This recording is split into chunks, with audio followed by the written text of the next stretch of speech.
বেশি নামাজ কালাম, খুব বেশি রোজা, খুব বেশি দান সাদকা করতো, এরকম কোন প্রসিদ্ধি বা পরিচিতি নাই মানুষের মাঝে।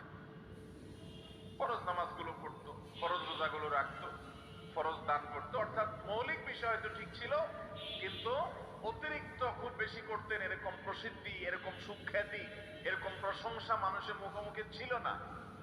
সাধারণ মানুষ বলা যেতে পারে। কিন্তু ভদ্র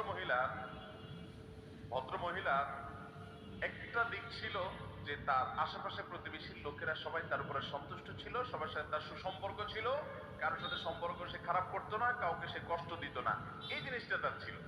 নবী করিম সাল্লাল্লাহু আলাইহি সাল্লাম আল্লাহর কাছ থেকে প্রাপ্ত ওহীর আলোকে বললেন, তোমরা যে ভদ্র মহিলার কথা বলছিলে, যে খুব বেশি নামাজ রোজা করে নাই, খুব বেশি দান সাদকা করে নাই, কিন্তু প্রতিবেশীর অধিকার সে পাই পাই করে আদায় করছে, কখনো প্রতিবেশীকে কষ্ট দেয় নাই, জ্বালা যন্ত্রণা দেয় নাই, এই ভদ্র মহিলা আল্লাহর ফয়সালা হয়েছে সে জান্নাতি।